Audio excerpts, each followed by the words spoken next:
नमस्कार साथियों एवं प्यारे बच्चों। हमारी आज की कहानी है आखिर राक्षसी पूतना कौन थी। क्यों भगवान विष्णु ने उसे अपनी माता कहा था। क्यों पूतना को स्वर्ग में अधिकार मिला था। यही हमारी आज की कहानी है। कहानी शुरू होती है दैत्यों के राजा राजा बलि से। राजा बलि दैत्यों के राजा थे।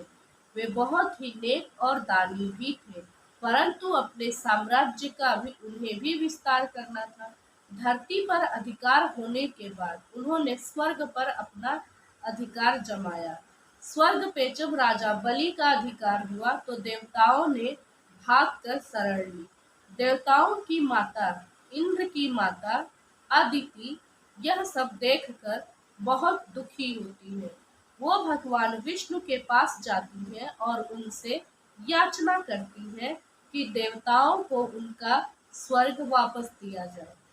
भगवान विष्णु ने माता अदिति को आश्वासन दिया कि माता, आप परेशान न होएं, मैं आपके घर आपके गर्भ से वामन रूप में अवतरित होऊंगा और देवताओं को उनका हक वापस दिलाऊंगा। कुछ समय बाद माता अदिति के गर्भ से भगवान विष्णु वामन रूप में अवतरित हुए।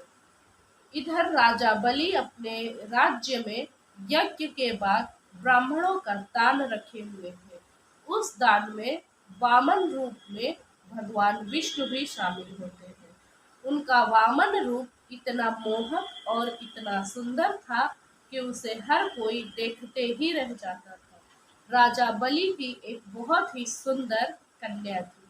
वो राजकुमारी थी। उन्होंने जब वामन रूप में भगवान विष्णु को देखा तो उनके अंदर की ममता जाग गई। वो अपनी सहेलियों से कहती है, हे सखी, यह कितना प्यारा बालक है। काश यह मेरा बालक होता। मैं इसे अपने सीने से लगाती, इसे बहुत प्यार करती, इसको अपने पास रखती। भगवान विष्णु ने ऐसा ही होने का उन्हें वरदान दिया। मन ही मन में वरदान दिया। यज्ञ के बाद जब बलि ने ब्राह्मणों को दान देना शुरू किया तो वामन रूप में भगवान विष्णु ने उनसे कहा, हे राजन, क्या मैं आपसे जो मांगूंगा आप मुझे दे सकेंगे। राजा बलि ने कहा, अवश्य, आपको जो चाहिए आप मांग सकते हैं। वामन रूप में भगवान ने कहा, मुझे 3 कदम की भूमि चाहिए। राजा बलि ने कहा, ठीक है। भगवान वामन ने एक कदम में पूरी धरती नाप ली और दूसरी कदम में उन्होंने पूरा स्वर्ग नाप लिया। अब तीसरा कदम रखने के लिए जगह नहीं थी, वो कहाँ रखते। और इधर बलि अगर ऐसा नहीं कर पाते तो उनका वचन खाली जाता। उन्होंने भगवान वामन के तीसरे कदम उठाने से पहले अपना सर उनके कदमों के नीचे रख दिया, जिससे भगवान वामन उन्हें आदेश देते हैं, हे राजन, स्वर्ग देवताओं का है और तुम धरती मानवों के लिए है और तुम दैत्यों के लिए पाताल ही सही है। अतः तुम वापस पाताल चले जाओ। अपने पिता का इतना अपमान देखकर राजकुमारी का दिल द्रवित हो उठा। उन्होंने कहा, इतना छोटा बालक, इतना छल, इतना कपट इसके अंदर, यह मेरा बालक नहीं हो सकता।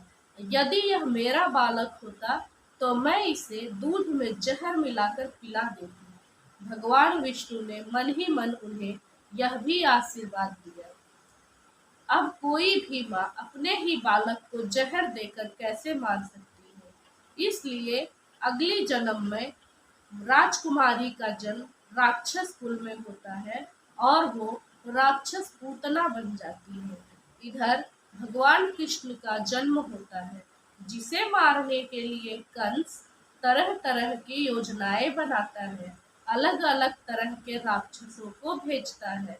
हर राक्षस के नाकामयाब होने पर कंस एक नए राक्षस को भेजता था। पूतना कंस की दासी थी। कंस ने पूतना को बुलाया और कहा, जाओ, मेरा काल कृष्ण को अपना दूध पिलाकर मार डालो। पूतना ने कहा, ऐसा ही होगा।